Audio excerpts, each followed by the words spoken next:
Il est 5h30. Je suis encore habillé en job. Pour la simple et bonne raison que je viens de revenir chez nous. Je vais commencer à faire le montage. Ensuite de ça, je vais me lancer. La journée va être courte. Je vais me lancer dans la bourse puis la programmation. Donc ça va pas. Ça sera pas une grosse journée aujourd'hui. De même, le montage va être très court.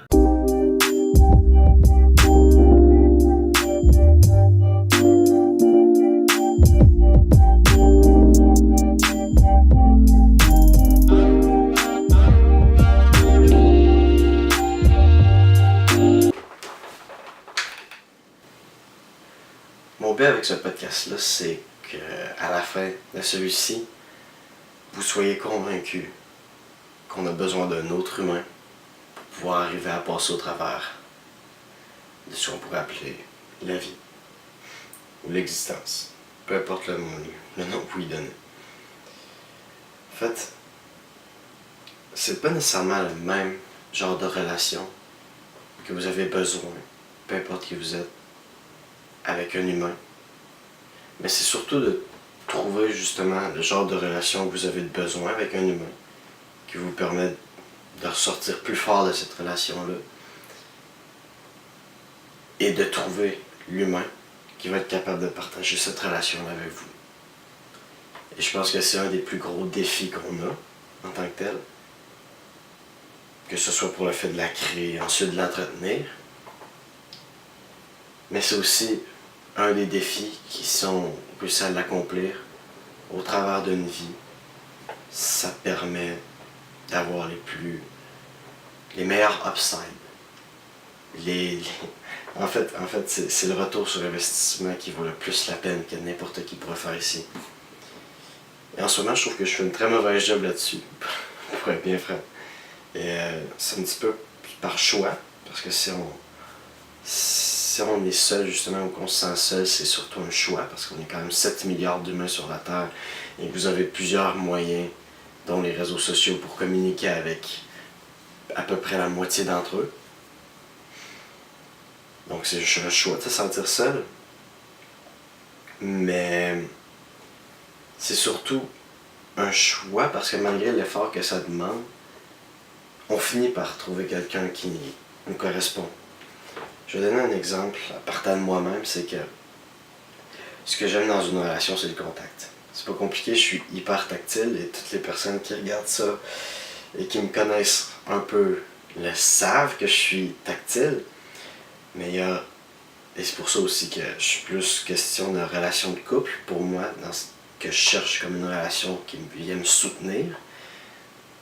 C'est parce que il n'y a rien qui me donne un plus gros high, ou il n'y a rien qui me donne plus de motivation après coup pour retourner au travail que le fait de serrer la personne que j'aime contre moi.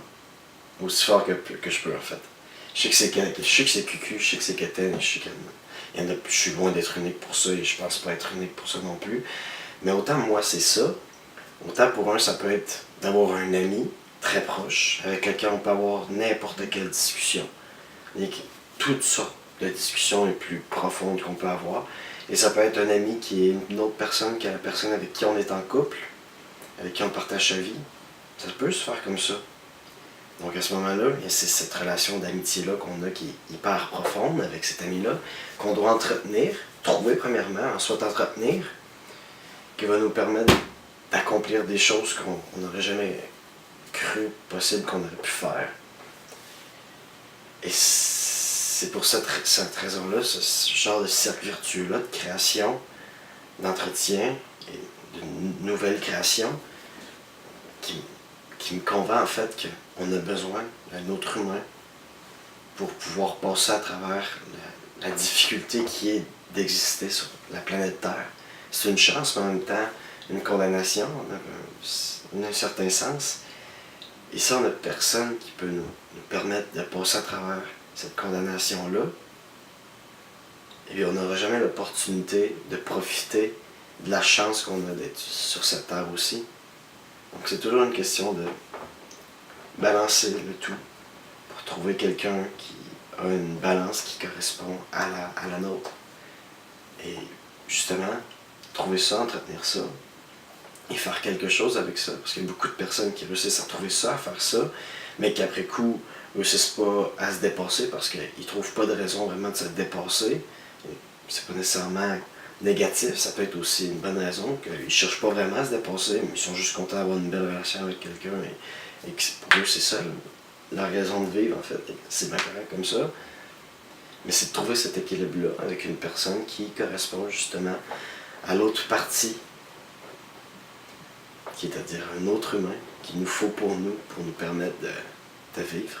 En fait, c'est tout simple que ça.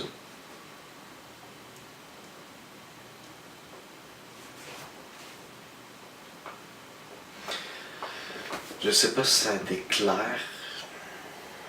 Je pense que sûrement sur des points, j'ai pas été tout à fait clair et je vais le voir en faisant le montage demain. Ceci étant dit, c'est quelque chose que je voulais partager avec vous parce que dans tous les cas, j'avais pas vraiment de vidéo aujourd'hui puisque j'ai pas eu beaucoup de temps et en fait j'ai beaucoup réfléchi aujourd'hui. J'ai vraiment beaucoup réfléchi. Et en fait,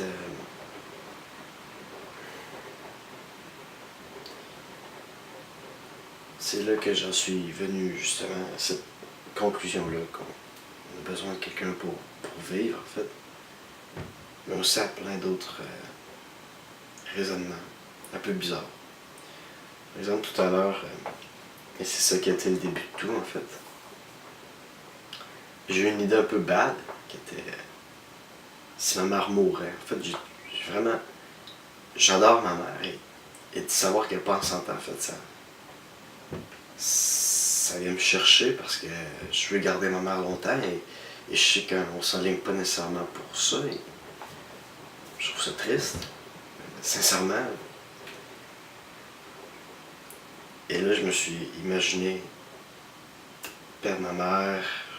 Et là, si en plus je perdrais mon père, je perdre ce que je connais de l'existence pour quelque chose de nouveau. À partir de la perte d'un être proche, j'ai commencé à réfléchir à tout ça. Et je vais vous dire que je me suis vraiment fait de violence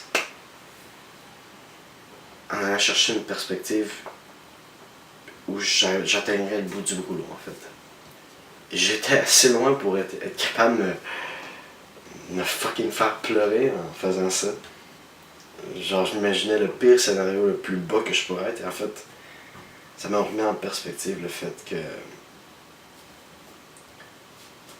je sais pas, je suis vraiment dans un beau spot dans la vie présentement avec mes deux parents en vie, des amis, en train de bâtir quelque chose, au tout début de quelque chose de tout nouveau, dans les meilleurs moments probablement, parce que dans quelques années, je vais probablement me souvenir de ce que je suis en train de faire en ce moment comme les meilleurs moments.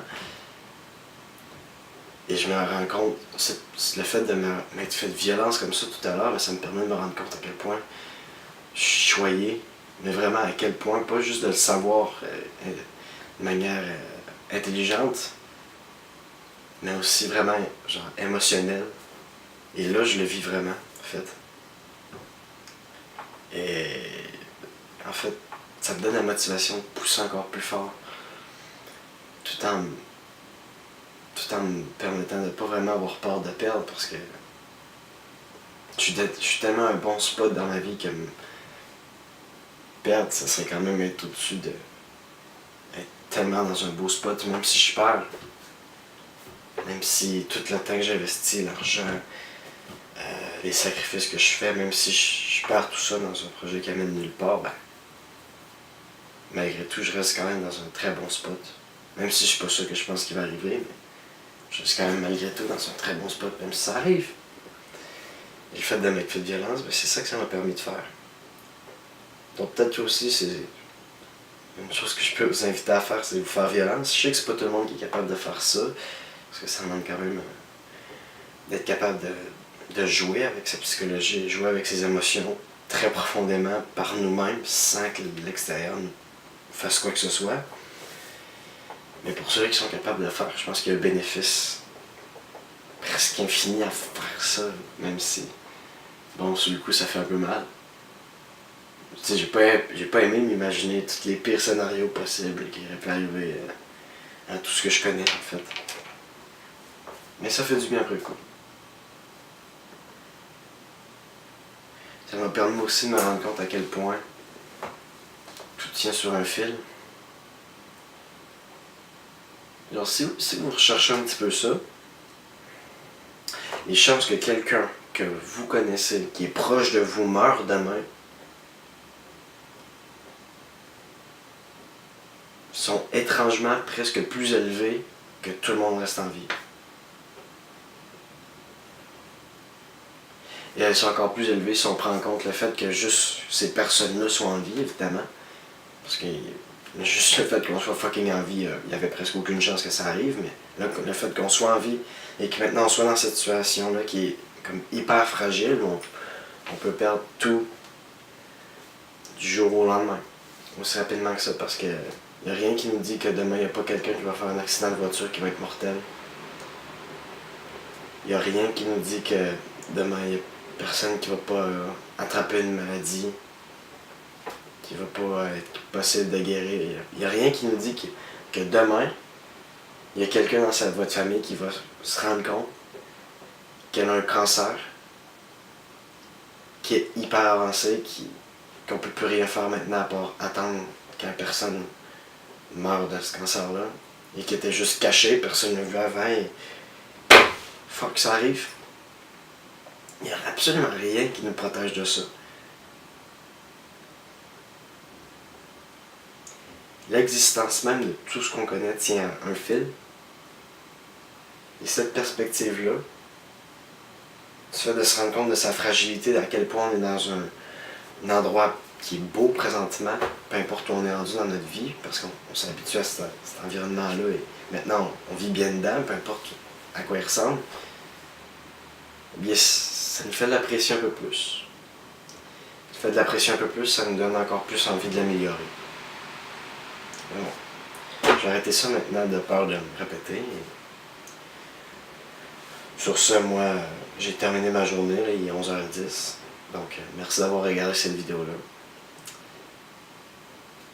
On se dit à demain pour la dernière journée du défi.